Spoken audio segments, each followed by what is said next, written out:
Yes, doa publik akhirnya terkabulkan. Waketum PSSI, Ratu Tisha resmi ungkap kabar bahagia.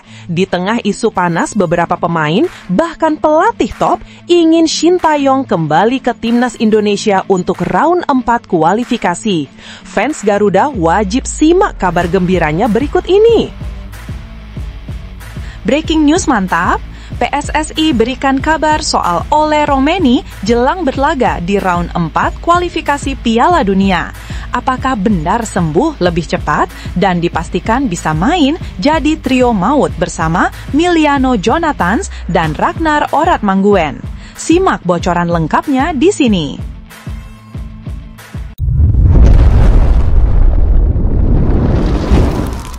Sebelumnya mohon subscribe channel ini dulu supaya nggak ketinggalan berita terupdate Timnas Indonesia.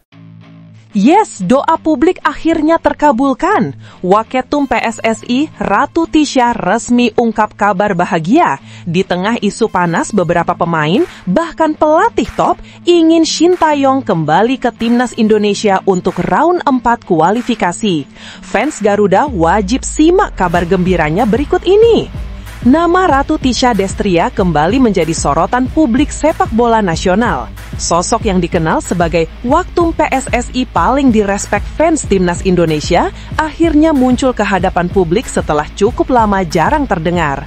Dalam kemunculannya itu, diketahui Ratu Tisha mengaku sangat bahagia saat timnas Indonesia beberapa hari lagi menuju round 4 kualifikasi Piala Dunia 2026 zona Asia.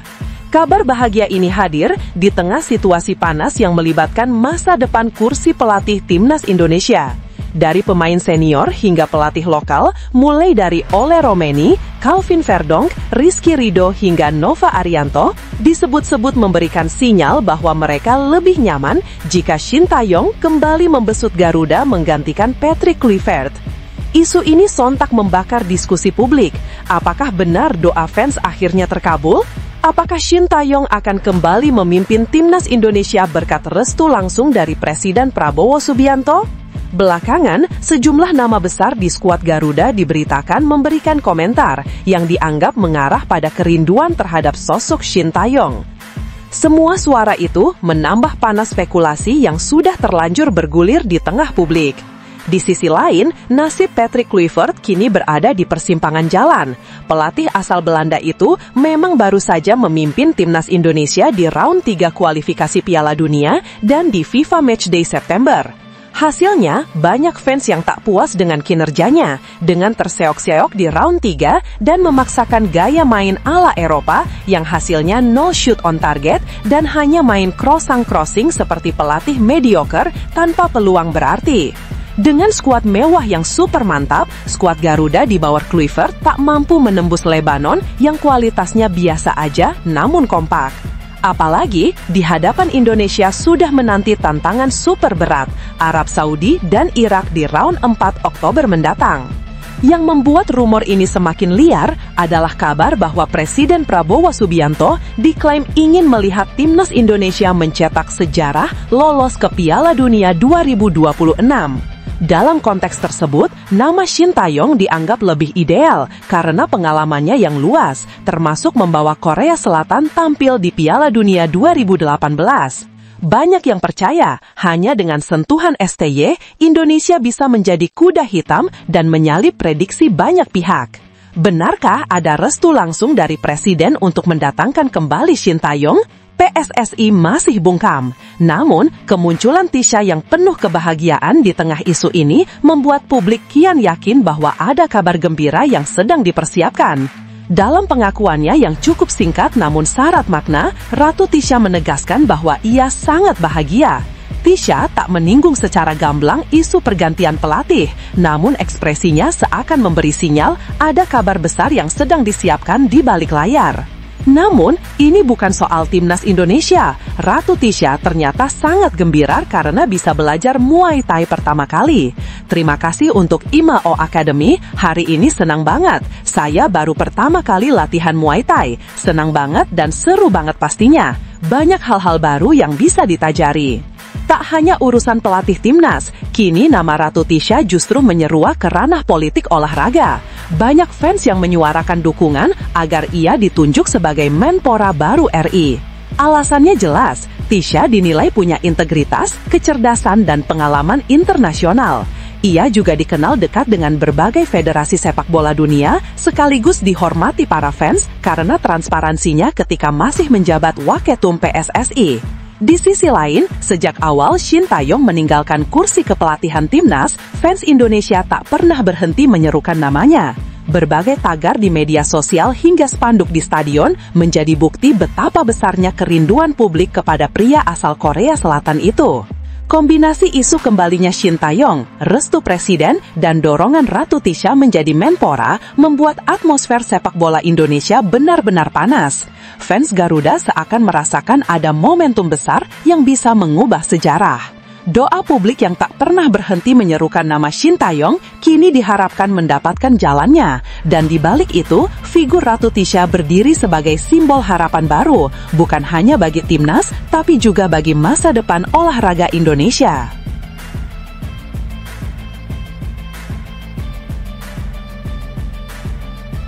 Breaking news mantap! PSSI berikan kabar soal Ole Romeni jelang berlaga di round 4 kualifikasi Piala Dunia. Apakah benar sembuh lebih cepat dan dipastikan bisa main jadi trio maut bersama Miliano Jonathans dan Ragnar Oratmanguwen? Simak bocoran lengkapnya di sini. Striker andalan timnas Indonesia, Ole Romeni, akhirnya buka suara soal tekad besarnya memperkuat Garuda di ronde 4 kualifikasi Piala Dunia 2026 zona Asia. Pemain keturunan Belanda ini dengan tegas menyatakan bahwa dirinya sangat ingin turun menghadapi dua laga besar kontra Arab Saudi dan Irak yang akan digelar Oktober mendatang. Namun, di balik semangat membara tersebut, ada persoalan serius yang belum bisa diabaikan, kondisi cedera yang masih menghantui sang striker. Para staf pelatih dan tim medis kini benar-benar berhati-hati sebelum memutuskan apakah Ole layak diturunkan atau justru harus absen demi keselamatan jangka panjang karirnya. Semua bermula dari tackle keras Paulino Mochelin, pemain Arema FC dalam ajang Piala Presiden 2025. Saat itu, Ole Romeni tengah membela klubnya Oxford United. Insiden tersebut membuatnya mengalami cedera serius di bagian pergelangan kaki. Kondisi itu bahkan memaksa Ole ditanduk keluar lapangan di tengah jalannya pertandingan. Situasi ini sontak menimbulkan kekhawatiran besar, baik di kubu klub maupun di timnas Indonesia, mengingat posisinya yang vital di lini depan. Pasca cedera, Ole langsung menjalani pemeriksaan medis intensif. Tak hanya ditangani dokter Oxford United, tetapi juga tim medis timnas Indonesia, bahkan sampai harus melakukan konsultasi khusus di Belanda. Dari rangkaian pemeriksaan itu, akhirnya diputuskan bahwa operasi adalah jalan terbaik agar kerusakan di pergelangan kakinya tidak meluas dan mengganggu karirnya ke depan. Kabar baiknya, operasi tersebut berjalan lancar. Ole Romeni kemudian memasuki fase pemulihan yang sangat ketat. Dari laporan yang beredar, proses recovery-nya menunjukkan perkembangan positif. Namun begitu, pemulihan total masih belum sepenuhnya tercapai. Menurut Sumarji, manajer timnas Indonesia, proses penyembuhan Ole masih membutuhkan waktu. Ia menegaskan bahwa belum ada kepastian apakah sang striker bisa benar-benar fit untuk dimainkan pada laga besar di Oktober mendatang. Senada dengan itu, Ketua Umum PSSI Erick Thohir juga memberikan pernyataan yang penuh kehati-hatian. Erick menegaskan pihaknya tidak ingin mengambil keputusan terburu-buru sebelum Ole benar-benar mendapatkan clearance medis penuh. Ole memang sudah menyampaikan langsung keinginannya kepada pelatih Patrick Kluivert untuk bisa bermain, tapi dalam penyembuhan harus dijaga, ungkap Erick. Ragu-ragu soal kondisi fisiknya juga terlihat pada agenda FIFA Matchday September 2025 lalu. Saat Indonesia menghadapi Kuwait dan Lebanon, Ole harus menepi. Meski publik berharap ia bisa kembali lebih cepat, keputusan itu diambil demi keselamatan jangka panjangnya. Sumarji menambahkan, absennya Ole dalam uji coba itu memang bagian dari strategi pemulihan. Menurutnya, terlalu berisiko jika Ole dipaksakan tampil saat kondisi belum benar-benar pulih. Meski begitu, satu hal yang tidak berubah adalah tekad keras Ole Romeni. Ia bersikeras ingin tampil di laga hidup mati melawan Arab Saudi. Baginya, ini bukan sekedar pertandingan, melainkan momen besar yang bisa menentukan nasib Indonesia di kualifikasi. Jika kondisinya memungkinkan, tentu kehadiran Ole akan menjadi tambahan daya ledak di lini depan Garuda. Namun di sisi lain, manajemen dan tim medis masih harus menimbang risiko dengan sangat hati-hati. Jangan sampai keputusan emosional justru merugikan masa depan sang pemain. Kini, Ole berada di persimpangan krusial. Di satu sisi, hasrat membela merah putih begitu menggebu. Di sisi lain, ada tanggung jawab besar untuk memastikan cederanya tidak kambuh dan menghancurkan karir panjangnya. Semua berjalan, Oktober sudah di depan mata, dan publik sepak bola Indonesia masih menunggu kepastian apakah Ole bisa benar-benar kembali ke lapangan. Apakah ia akan mendapatkan izin medis penuh untuk memperkuat Garuda di laga besar melawan dua raksasa Timur Tengah itu, atau justru harus menunda mimpinya demi memastikan pemulihan total? Yang jelas, apapun keputusan akhirnya, hal itu harus dilakukan dengan penuh pertimbangan demi kebaikan timnas sekaligus masa depan Ole Romeni sendiri.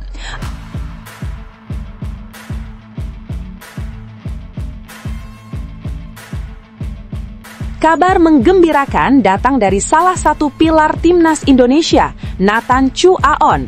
Setelah sempat menghilang dari skuad Willem II karena harus menjalankan tugas negara bersama Garuda, sang pemain akhirnya kembali dan langsung mendapat kepercayaan besar dari pelatih klubnya.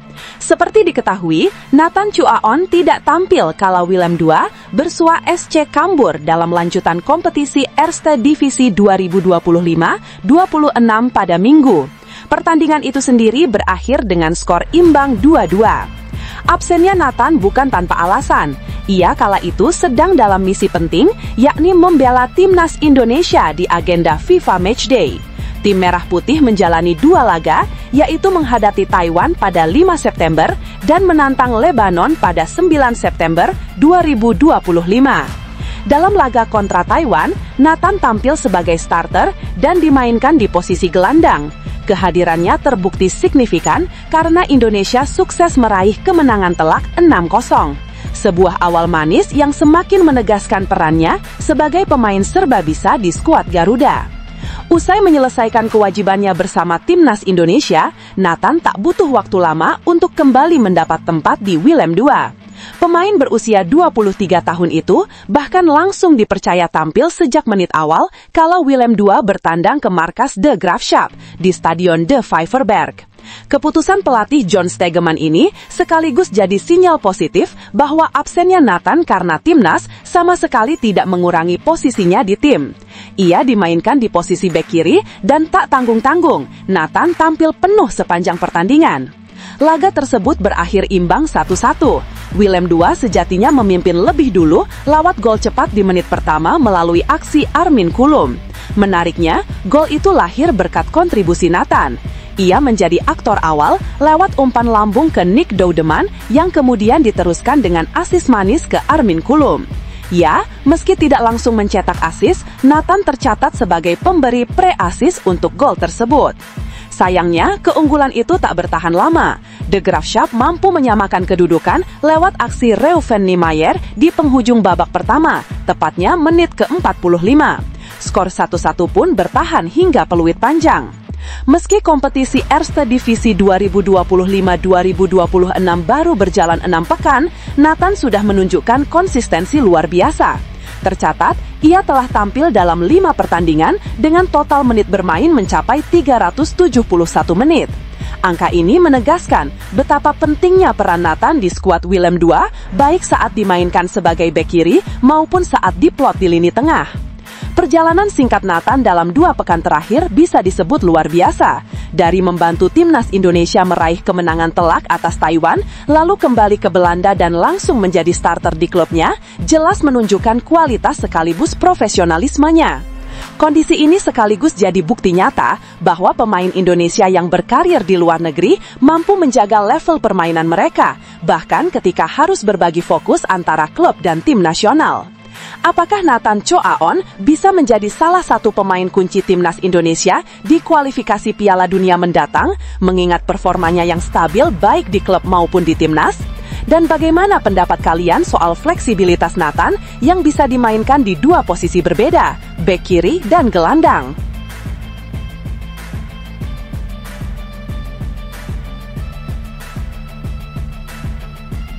Menjelang putaran keempat kualifikasi Piala Dunia 2026 zona Asia, suasana di ruang ganti timnas Indonesia ternyata penuh energi positif. Hal ini diungkapkan langsung oleh salah satu pemain senior, Tong Hai, yang memberikan gambaran menarik soal bagaimana skuad Garuda mempersiapkan diri menghadapi laga-laga krusial pada Oktober mendatang. Seperti diketahui, timnas Indonesia akan tampil di grup B dan langsung menghadapi dua lawan berat yang bisa disebut partai final mini, Arab Saudi, sang tuan rumah, dan Irak, yang dikenal punya tradisi sepak bola kuat di kawasan Asia. Formatnya sendiri cukup ketat, hanya juara grup yang berhak lolos otomatis ke putaran final. Tim peringkat kedua masih harus melewati babak kelima lewat bentrokan antara runner-up, sementara tim yang finish ketiga dipastikan gugur. Situasi ini jelas membuat setiap laga bernilai hidup mati bagi skuad Garuda. Jelang fase penting ini, tim asuhan Patrick Kluivert juga mendapat suntikan tenaga baru. Ada 3 pemain keturunan yang resmi bergabung, yakni Miliano Jonathans, Mauro Zylstra, dan Adrian Wibowo. Kehadiran mereka tentu menambah opsi sekaligus kekuatan baru, meski adaptasi tentu menjadi tantangan tersendiri. Namun, menariknya, Tom Hai justru melihat kondisi ruang ganti tetap solid meski ada wajah-wajah baru. Bahkan menurutnya, chemistry tim tetap terbentuk dengan sangat cepat. Tom Hai, yang kini berusia 30 tahun dan punya pengalaman panjang di level klub maupun tim nasional, belak-belakan soal situasi internal skuad Garuda. Semuanya berjalan natural, kata Tom, dikutip Superball.id dari kanal YouTube Indosat Oredu Hutchinson. Ia mengakui bahwa dalam sebuah tim selalu ada proses adaptasi ketika hadir pemain baru. Akan tetapi yang membuatnya kagum adalah bagaimana para pemain Indonesia bisa cepat menyatu. Tentu selalu ada penyesuaian jika ada yang berubah atau harus adaptasi sedikit andai banyak pemain baru, ujarnya lagi. Lebih jauh, Tom menggambarkan bagaimana ikatan emosional antar pemain di timnas Indonesia sudah terasa seperti keluarga. Kalau lihat kita kerja bareng tiap hari sekarang, rasanya itu seperti saudara. Chemistry timnya sangat kuat, di lapangan terlihat, dan kita saling berjuang satu sama lain, jelasnya. Sebagai pemain yang sudah pernah merasakan berbagai pengalaman bersama banyak klub, Tom menegaskan bahwa dirinya belum pernah menemukan ikatan sekuat ini. Saya pikir saya belum pernah berada di tim dengan chemistry sekuat ini, ungkap Tom penuh rasa bangga. Menurutnya, chemistry luar biasa ini terbentuk bukan hanya karena kerja keras di lapangan, tetapi juga karena dukungan besar yang datang dari berbagai pihak, serta satu visi besar yang dibawa oleh tim. Chemistry yang kuat ini bisa terjadi karena semua yang ada di sekitar tim, dukungan yang kami dapat, dan misi yang kami bawa bersama-sama. Jadi ya karena kami punya tujuan yang sama, memiliki kemauan yang sama, dan kami berjuang ke sana, tambahnya. Ia pun menutup dengan pernyataan yang makin meneguhkan optimisme fans tanah air. Oleh sebab itu, chemistry-nya sangat bagus dan saya selalu senang serta menikmati waktu bersama tim, pungkasnya. Apa yang diungkapkan Tom Hai jelas menjadi kabar baik. Di tengah kekhawatiran bahwa kedatangan pemain baru bisa mengganggu kekompakan, ternyata yang terjadi justru sebaliknya. Tim ini semakin solid, semakin bersatu, dan semakin siap untuk bertarung. Kini tantangan besar sudah menunggu, Arab Saudi dan Irak. Laga-laga berat itu akan jadi ujian nyata apakah chemistry kuat yang dibicarakan Tom bisa benar-benar menjadi senjata rahasia Garuda di lapangan. Apakah chemistry kuat yang dibangun para pemain cukup untuk membawa Garuda melangkah lebih jauh di kualifikasi Piala Dunia 2026? Dan dari 3 wajah baru yang hadir, menurut kalian, siapa yang bakal paling cepat memberi dampak besar bagi permainan tim? Tulis pendapat kalian di kolom komentar, biar diskusinya makin seru.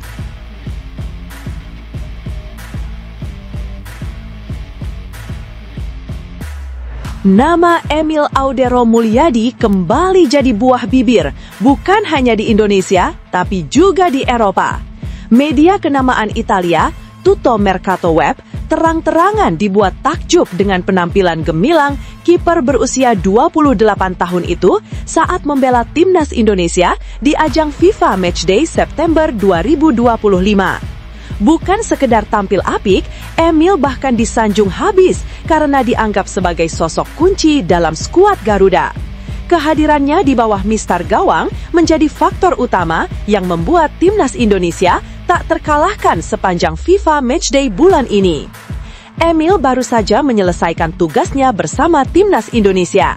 Kiper yang kini bermain untuk Cremonese tersebut dipercaya tampil penuh dalam 2 pertandingan uji coba kontra Taiwan 5 September 2025 dan Lebanon 8 September 2025.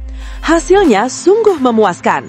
Timnas Indonesia menang telak 6-0 atas Taiwan dan menahan imbang 0-0 melawan Lebanon di Stadion Gelora Bung Tomo, Surabaya. Dari 2 laga itu, Emil mencatatkan 2 nirbobol alias clean sheet. Tuto Mercato Web pun tak segan memberikan pujian. Kiper Indonesia, Emil Audero, memainkan peran kunci menjaga clean sheet di kedua pertandingan timnas Indonesia, tulis media Italia tersebut. Pujian ini terasa istimewa mengingat jarang sekali media Eropa memberikan sorotan begitu besar untuk penampilan pemain Indonesia. Emil juga menunjukkan bahwa dirinya bisa diandalkan ketika Maarten Paes absen. Pelatih timnas Indonesia, Patrick Kluivert, sudah memberikan kepercayaan penuh kepadanya. Total, Emil kini sudah mengemas 4 penampilan bersama Garuda dan di setiap kesempatan, ia selalu tampil tenang, disiplin, dan minim kesalahan. Performa konsisten ini membuat posisi Emil kian kuat sebagai salah satu pilihan utama di pos penjaga gawang timnas Indonesia. Apalagi menjelang putaran keempat kualifikasi Piala Dunia 2026 pada Oktober mendatang. Ketangguhan Emil bukan hanya terlihat bersama timnas Indonesia. Di level klub, kiper kelahiran Mataram ini juga menunjukkan kualitas luar biasa bersama Cremonese. Sejauh ini, Emil sudah mencatatkan 2 penampilan di Serie A musim 2025-26. Salah satu yang paling dikenang adalah ketika ia tampil cemerlang membantu Cremonese meraih kemenangan bersejarah 2-1 atas AC Milan. Penampilan tersebut membuat namanya semakin diperhitungkan di Italia. Kini, Emil tengah mempersiapkan diri untuk laga berikutnya melawan Hellas Verona pada 15 September 2025. Para penggemar tentu menantikan apakah ia bisa kembali tampil luar biasa dan menjaga tren positifnya. Performa Emil Audero bersama timnas Indonesia jelas membawa angin segar. Dalam waktu singkat, ia langsung menjelma jadi tembok kokoh Garuda yang membuat lawan frustrasi. Apakah Emil bisa terus konsisten hingga kualifikasi Piala Dunia 2026 nanti? Mampukah ia bersaing ketat dengan Maarten Paes untuk posisi kiper utama? Dan menurut kalian, apakah kehadiran 2 kiper kelas Eropa ini bisa membawa Indonesia melangkah lebih jauh di panggung dunia?